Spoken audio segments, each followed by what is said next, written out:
Hello, I'm Suzanne James. Welcome to Nightshift, a program where we talk about all things voluntary assisted dying in Australia. We're joined again today by my favourite guest, Dr. Nick Carr. Dr. Carr is a senior clinical lecturer at Melbourne University, one of the first doctors in Australia to train to provide voluntary assisted dying end-of-life services, and is also on the board of Dying with Dignity Victoria, fresh from their meeting last night. So Dr. Carr joins us from Melbourne now. Nick, welcome. Lovely to be talking to you again, Suzanne. Let's start with the current lobbying that's happening with Dying with Dignity. Last time we spoke, you mentioned the 5 amendments we're trying to get through in Victorian Parliament and that you were waiting on a draft exposure bill. Give us the update on how that's going, Nick.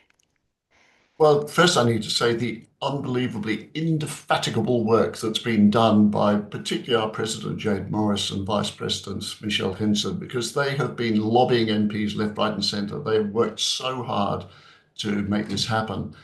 And the reason this is so important is not least because when the bill passed in 2017, more than half of those MPs who were involved in that vote are no longer there in Parliament. Um, so there's a whole new raft of people who weren't involved in the original debate. And we need to talk to those people to help them understand why this is such an important issue, why the bill not just needs to stay, but why it needs to be improved.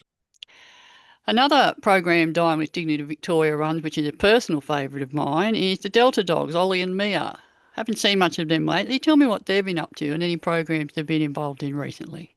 When I first met these two dogs, I was a bit stunned because I sort of assumed that assistance dogs would be little gentle looking Labradory kind of things. And Ollie and me are these great big sort of wolfhoundy cross kind of creatures, and they are completely gorgeous, gentle as anything, and win people over in no time at all. You I can't wish I'd judge a been book by there. its cover, can you, Nick? Exactly. I mean, I'm a bit of a dog fanatic myself, but they convert people left, right, and centre. I wish I'd been there at the last meeting because apparently, when Danielle was there with the dogs, it just changed the atmosphere. And people come up, they want to talk, they want to engage, and the first thing they do is want to talk to the dogs, and then they get interested in the issue. But we've seen also how it takes tension out of the room, it diffuses complex emotions, it just makes everything work so much more smoothly.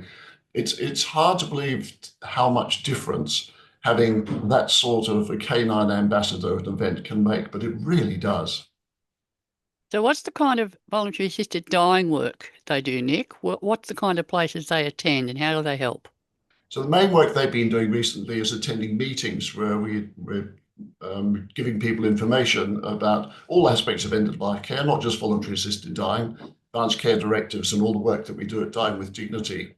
And they just help people get comfortable with what's going on, maybe open up a little bit more easily. We also have the canine ambassadors available if people need them. For instance, if it's a really high pressure voluntary assisted dying meeting, a clinical consultation, they could ask to have those dogs come in and attend if it would help take the pressure off that meeting. So they're doing some great work. Yeah, we've seen them in so many settings now. They use them in all sorts of occasions in court when there's small children involved and people with anxiety disorders. They really do a fantastic job.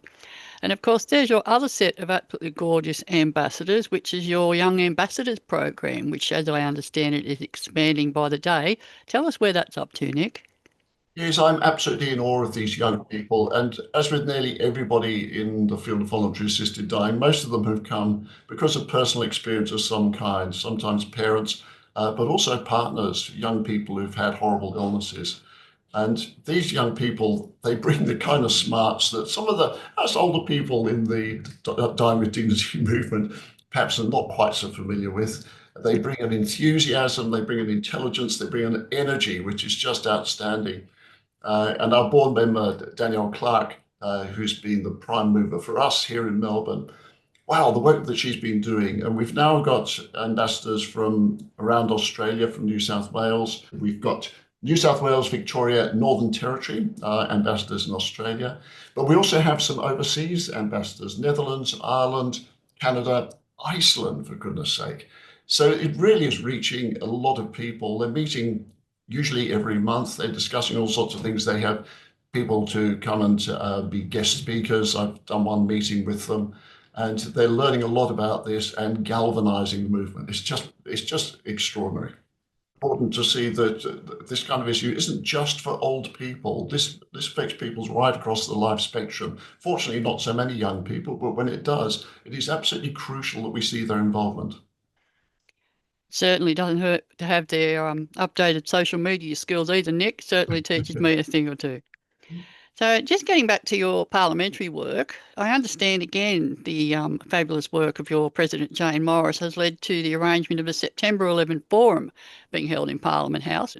You have a number of significant speakers attending that, including Jeffrey Williams from Christian Supporting VAD. Talk to us about what that's about, Nick. Yes, so the September the 11th meeting is really Dying with Dignity's push to inform particularly members of Parliament, but also journalists about the amendments, about the what we're actually looking to try and get changed and why this is so important. And we've got a number of events happening in that one occasion. We've got plenty of information we'll be giving out. We've got lots of information which is on USB sticks and flyers to give to people. We'll be having personal stories, and then we'll be having a discussion, which is a discussion in a sort of round table between four people to help people understand what these issues are about. We've got journalists coming, we've got a lot of MPs who want to come, and I think it'll be a fantastic way of helping people understand what these issues are. Now, you're going on leave soon and you'll be going overseas, as I understand it, leaving us to it, Nick. So, how's the board going to cope without you, Nick? I'm sure you've got a lot of people there that act for each other at various times. How's it going with the board? Because I know they have a huge amount of work on. I've been on the board of Dying with Dignity Victoria for quite a number of years now, and started when Rodney Syme was still around and before the law was even passed in 2017. And I've seen a lot of changes, people coming and going. It's always been vibrant and vital. It's always worked very hard, but I don't think I've ever seen it working quite as hard as it is at the moment, covering quite so many areas and with so much enthusiasm and intelligence and ability across the board. It really is a great group of people, and I'm very privileged to be a part of it. I'm delighted to say we're very lucky we have two relatively new doctors on the board, and they are powerhouses of action and information. Adam Steinberg joined us relatively recently, and alongside him, we're very privileged to have Harriet Beaver, who's a hospital doctor and a VAD provider, and provides a wealth of other experience. So the board is very well served at the moment. And of course, if anybody wants detailed information about Dying with Dignity Victoria or their board members, or to read their recent newsletter or any of the other fantastic stuff they're involved in, you can go and Google Dying with Dignity Victoria or go to www.dwdv.org.au and that will tell you everything you need to know. Okay, Dr. Carr, it's been an absolute pleasure as usual. I sincerely hope you enjoy your break. You're the hardest working doctor in Melbourne, I reckon. Plenty of people work harder than me. I get a nice little work-life balance, so I make sure I don't overdo it. Burning out is the worst thing you can do as a practitioner. And it's pretty heavy duty work too, working with VAD clients, because there is no other outcome other than them passing away. So admiration to you, Dr. Carr, and thanks so much for your time. Thanks, Suzanne. You've been listening to Dr. Nick Carr from Dying with Dignity Victoria. I'm Suzanne James. Thank you for listening to Nightshift.